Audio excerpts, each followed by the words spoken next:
The Diary of a Madman by De Mopасан. He was dead, the head of a high tribunal, the upright magistrate, whose irreproachable life was a proverb in all the courts of France. Advocates, young counsellors, judges had saluted, bowing low in token of profound respect, remembering that grand face, pale and thin, illumined by two bright, deep-set eyes.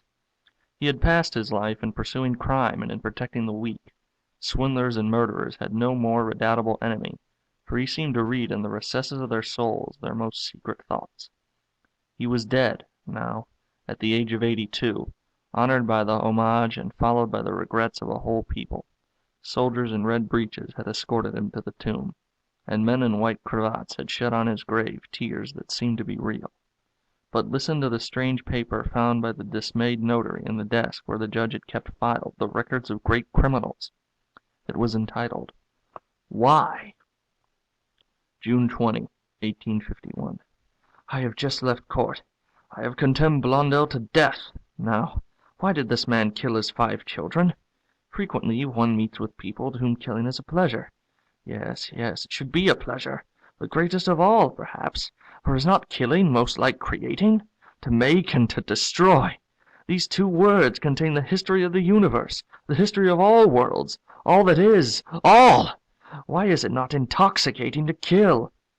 June 25th. To think that there is a being who lives, who walks, who runs. A being? What is a being? An animated thing which bears in it the principle of motion, and a will ruling that principle. It clings to nothing, this thing. Its feet are independent of the ground. It is a grain of life that moves on the earth, and this grain of life, coming I know not whence, one can destroy at one's will. Then nothing more. It perishes. It is finished. June 26th. Why, then, is it a crime to kill? Yes, why? On the contrary, it is the law of nature. Every being has the mission to kill. He kills to live, and he lives to kill. The beast kills without ceasing, all day, every instant of its existence. Man kills without ceasing to nourish himself.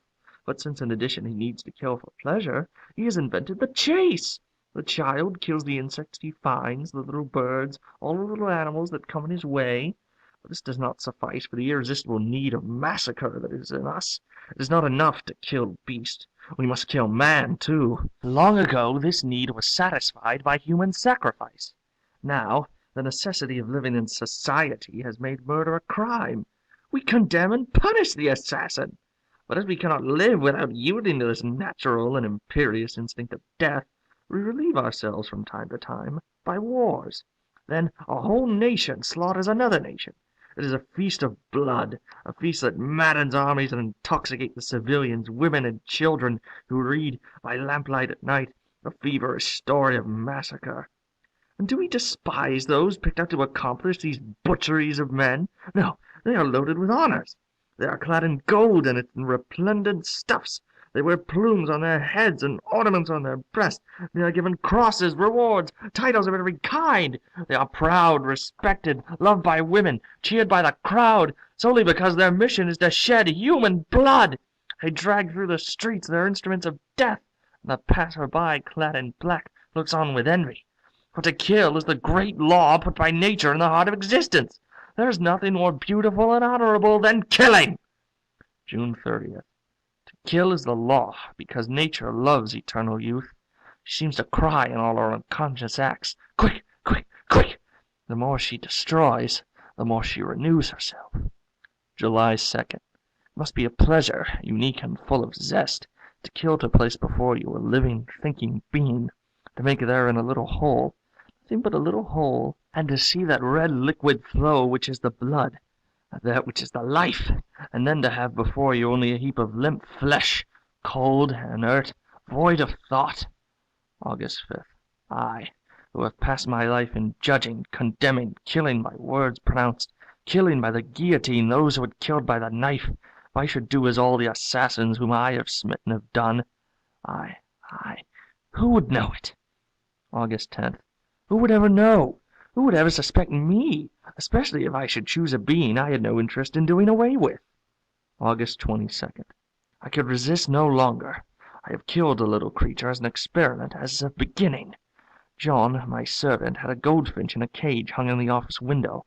I sent him on an errand, and I took the little bird in my hand where I felt its heartbeat.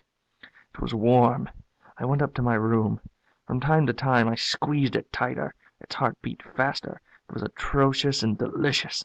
I was nearly choking it, but I could not see the blood. Then I took scissors, short nail scissors, and I cut its throat in 3 strokes, quite gently. It opened its bill. It struggled to escape me, but I held it. Oh, I held it.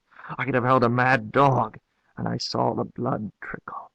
And then I did as assassins do, real ones. I washed the scissors and washed my hands. I sprinkled water and took the body of the corpse to the garden to hide it. I buried it under a strawberry plant. It will never be found. Every day I can eat a strawberry from that plant.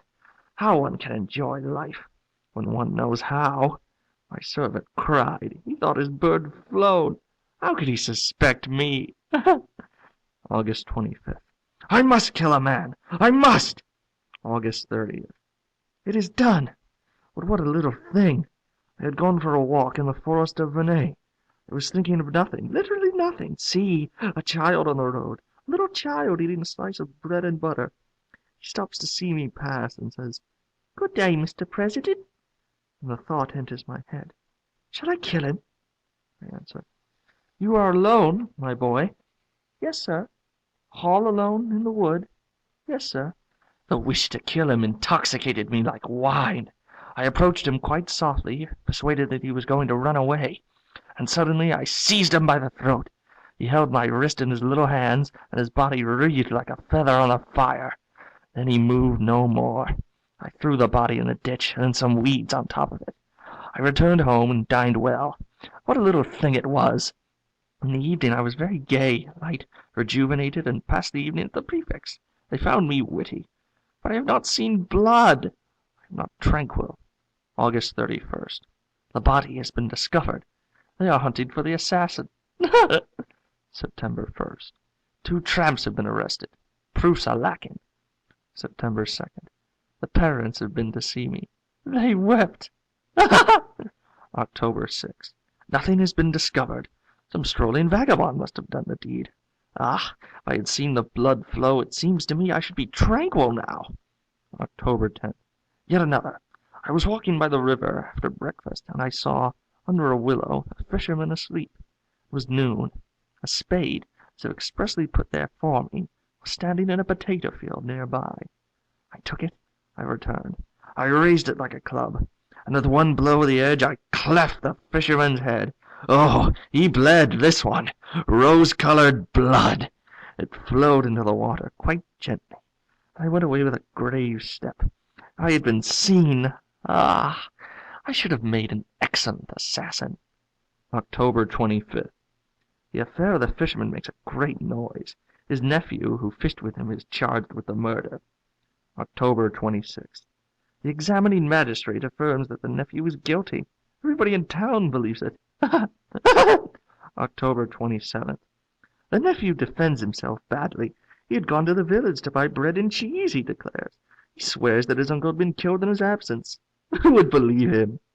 October 28th. The nephew has all but confessed. So much have they made him lose his head. Ah, justice! November 15th. There are overwhelming proofs against the nephew, who is his uncle's heir. I shall preside at the sessions. January 25th, 1852. To death! To death! To death! I have had him condemned to death! The Advocate General spoke like an angel! Ah, yet another! I shall go to see him executed. March 10th. It is done. They guillotined him this morning. He died very well, very well. That gave me pleasure. How fine it is to see a man's head cut off! Now I shall wait. I can wait. It would take such a little thing to let myself be caught.